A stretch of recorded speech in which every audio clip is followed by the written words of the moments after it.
Mi vida ha terminado. Él se encargó de eso. Seré su víctima para siempre.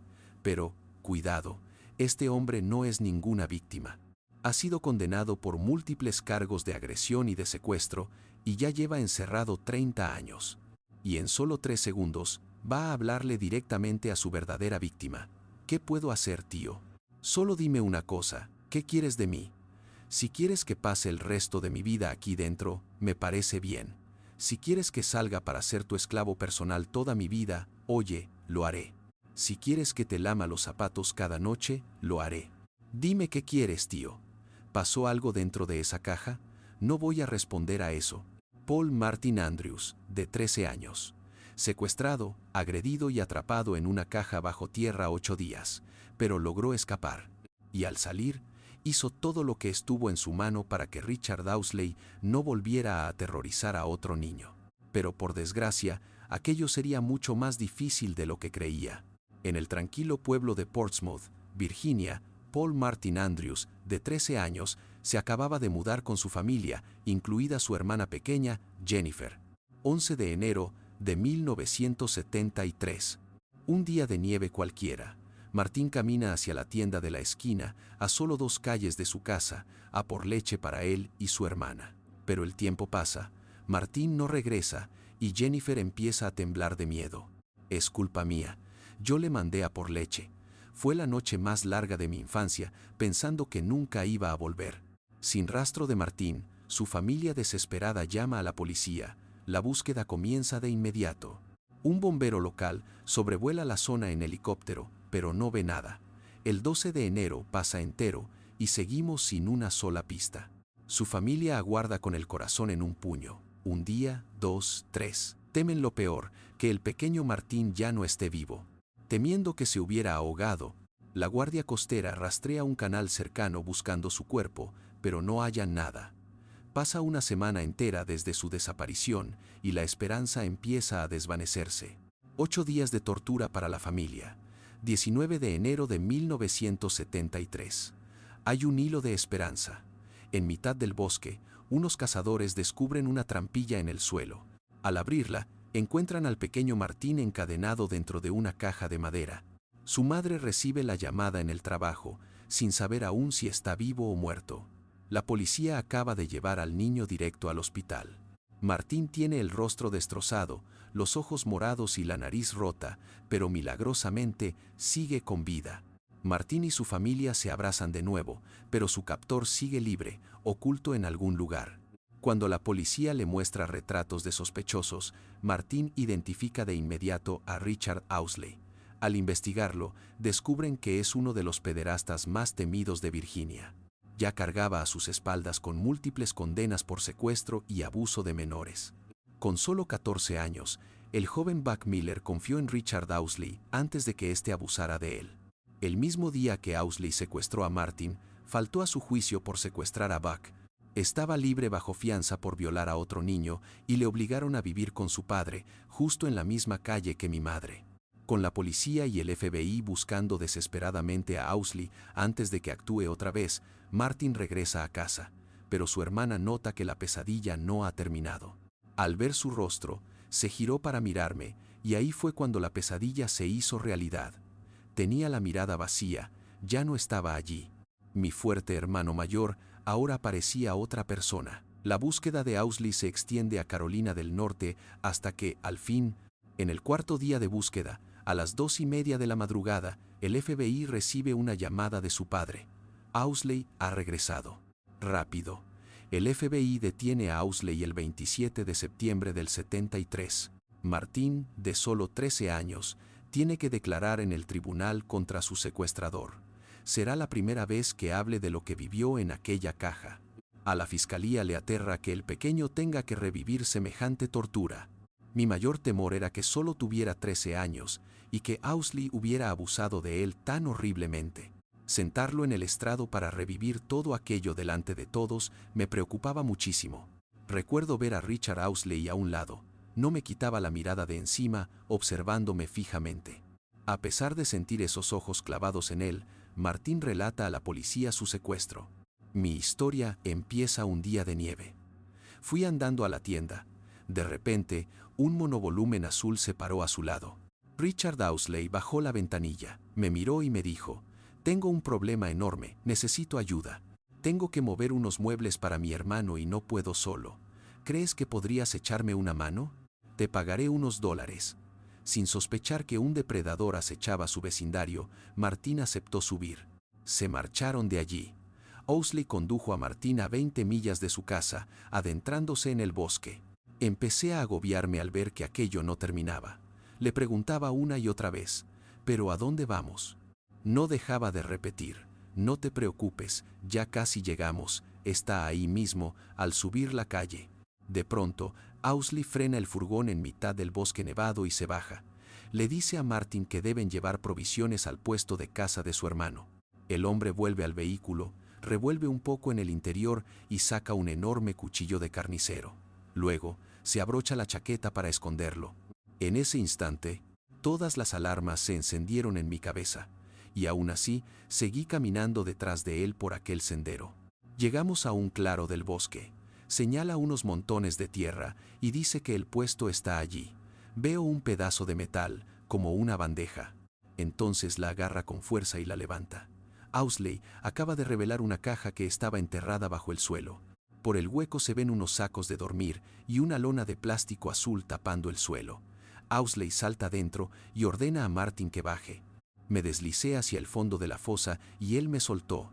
«Tengo una mala noticia para ti. Te acabo de secuestrar». Se me heló la sangre y me invadió un deseo desesperado de huir de allí. Intenté trepar con todas mis fuerzas, pero él me agarró. Forcejeamos. Solo pensaba en estirar el brazo para arrebatarle aquel maldito cuchillo. Alargué la mano. Seguimos peleando cuerpo a cuerpo, y justo cuando iba a rozar el arma, me soltó un puñetazo directo a la cara. En ese momento dejé de luchar. Me tenía por completo bajo su control. Owsley le ata las manos y los pies, y le encadena el tobillo para asegurarse de que no escape. Lo que viene ahora puede herir sensibilidades. Casi al instante, me obligó a quitarme toda la ropa. Me miró y dijo: «No te va a gustar lo que te va a pasar», y entonces abusó de mí. Todo fue brutal, bajo la amenaza constante de aquel filo y de morir si no cooperaba. Ese cuchillo es lo que más me atormenta hoy en día. Lo usó para aterrorizarme a cada segundo. Eso fue lo que me impidió intentar escapar de allí. Por respeto a Martin, evitemos dar más detalles sobre la agresión a partir de este momento. Pero sabed que Owsley se quedó con él en el zulo, reteniéndolo durante días, hasta que Martin notó un cambio. Se estaba mentalizando para matarme, pero no fue capaz. Nunca pensó en el desenlace. No tenía un plan de salida y ahora se encontraba acorralado. Estaba atrapado con el chico, y eso le costaría muchos más años de cárcel. Incapaz de matarlo todavía, Owsley lo atacó con rabia. Justo cuando pensaba que se marchaba, se colocó encima de mí, de rodillas. Me miró fijamente a los ojos y empezó a golpearme con los puños. Una y otra vez, dándome puñetazos mientras me gritaba. Acabé con los 2 ojos morados, un diente roto y la nariz fracturada. El dolor físico era insoportable. Martin sabía que el tiempo se agotaba.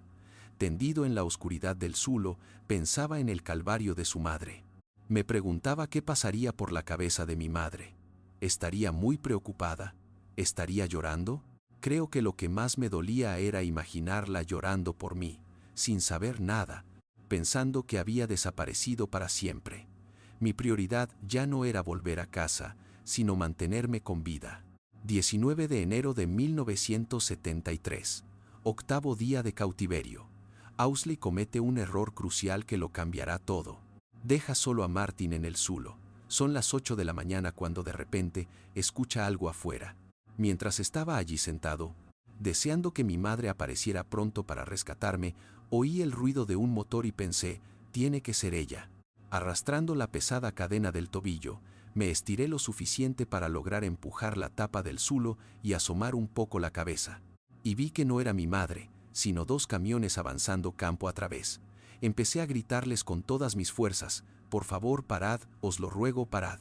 Se acercaron hacia donde me encontraba y se asomaron al interior de la fosa. Les grité que me habían secuestrado. Aquellos cazadores acababan de encontrar a Martin salvajemente golpeado y encadenado dentro del zulo. Para uno de ellos, Contemplar el estado de un niño de 13 años es insoportable y tiene que apartar la mirada. Llaman a la policía. Las patrullas llegan enseguida. Decidieron hacerme fotos antes de quitarme las cadenas. Esas imágenes muestran la brutalidad extrema de lo que ocurría allí abajo. Los agentes liberan al chico, lo suben al coche patrulla y lo trasladan al hospital para reunirse por fin con su madre. Gracias al testimonio de Martin, condenan a Owsley a más de 40 años de cárcel, pero la ley contempla que pueda salir libre. Existía el peligro real de que volviera a dañar a otro menor. Tras armarse de valor, Martin cree que la pesadilla ha terminado. Pero las circunstancias del rapto son tan impactantes que un psiquiatra lo llama mentiroso. Recomendó a mis padres que me ingresaran en un psiquiátrico. Jamás creyó una sola palabra de mi historia. El psiquiatra insistió a sus padres en que no debía hablar de aquello. A ellos les dijeron que si el chico guardaba silencio, terminaría olvidándolo todo y el dolor simplemente desaparecería. Con el tiempo, como suele pasar, casi todo el mundo lo acabó olvidando, todos, menos yo. Martin se sumerge en el silencio absoluto, se aísla de todos y cae en una profunda depresión. Era durísimo ocultar mi secreto a diario. Mi marido nunca supo nada de aquello, jamás fui capaz de hablarle del tema. Amigos de toda la vida ignoraban esa parte de mí. Por fuera todo parecía perfecto, pero por dentro me estaba destrozando. Junio de 2002. 30 años después, Martin cree haber pasado página cuando de pronto recibe una llamada totalmente inesperada. Estaba en el trabajo, sonó el teléfono y era mi madre. Me dijo que iban a poner en libertad a Richard Owsley. Escuchar que ese hombre, el mismo que me había hecho cosas tan sumamente horribles, alguien que yo creía que se pudriría en la cárcel para siempre y a quien jamás volvería a ver, iba a quedar libre. Sentí un terror absoluto, pánico real. Martin no sabe cómo reaccionar hasta que descubre que Owsley intenta convencer a todos de que ha cambiado para lograr su libertad. Owsley lleva 30 años preso por secuestrar a Martin Andrews.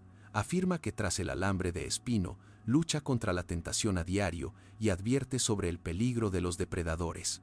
He intentado educar a la gente sobre personas como yo. Miraba esa foto de Martin y me preguntaba cómo demonios pude haberle hecho algo semejante. Jamás volvería a dañar a un niño. Aunque lleva 30 años callando lo que sufrió, Martin comprende que debe alzar la voz para evitar que este monstruo vuelva a hacer daño a otro inocente. Durante 30 años, guardé un silencio sepulcral sobre lo que me ocurrió. Aquello era mi secreto más oscuro. Tenía claro que si Richard Owsley salía a la calle, otro niño indefenso acabaría sufriendo el mismo calvario que yo pasé. Ese hombre es un monstruo, no puede quedar libre, así que di el paso. Empecé a escribir a diputados, senadores, al fiscal general y a la Junta de Libertad Condicional. Pero Owsley se defiende. ¿Qué más puedo hacer, tío? Dime qué quieres. Si pretendes que me pudra aquí dentro el resto de mis días, me parece bien. Si quieres que salga para ser tu esclavo personal el resto de mis días, lo haré. Si me pides que te lama los zapatos cada noche, también lo haré. Dime qué quieres de mí, tío. Mi vida está acabada, y él se encargó de destruirla. Seré su víctima para siempre. Todo eso de los 8 días de palizas y abusos es una sarta de mentiras, y él lo sabe de sobra. Me mintió para atraparme. Utilizó engaños para meterme en aquella caja de madera y, una vez dentro, no tenía intención de dejarme escapar jamás. ¿Qué puedo pedirle yo a él? Lo único que exijo es que la justicia se asegure de que no vuelva a tocar a ningún otro niño. El valiente testimonio de Martin impulsa a Buck Miller, otra víctima de Owsley, a romper su silencio. Ese hombre debe seguir entre rejas. Martin consigue localizar a una víctima más de los abusos de Owsley, Gary Founds, y descubre que, por pura vergüenza, jamás denunció la agresión que sufrió en 1972. Su violencia demuestra el peligro que representa para todos. Siguiendo los pasos de Martin, Gary denuncia tras 30 años de silencio, logrando que sumen más cargos y más condena contra Owsley. 2 años después, en enero de 2004, Owsley muere en prisión. Pese a que Owsley intentó victimizarse, Martin venció demostrando una fuerza increíble. Ya no es ese asustado niño de 13 años encerrado en una caja con la mirada perdida. Se casó, es un marido entregado y ahora está mucho más unido a su familia tras romper su silencio. Es como tenerlo de vuelta, estamos más unidos que nunca. Hoy en día, Martín es un apoyo fundamental para otros supervivientes. Se dedicó a impulsar leyes para proteger a las víctimas. Hoy nos enseña que para sanar el dolor hay que hablar de él. Si pudiera dar un consejo a los niños que hoy sufren este infierno, o a los adultos que arrastran ese trauma del pasado, es que el silencio solo beneficia y protege a quienes les hicieron daño. Vosotros no habéis hecho nada malo, no tenéis absolutamente nada de qué avergonzaros. Tened esperanza, porque os aseguro que existe una vida libre de terror. Se puede salir adelante y vivir sin ese dolor.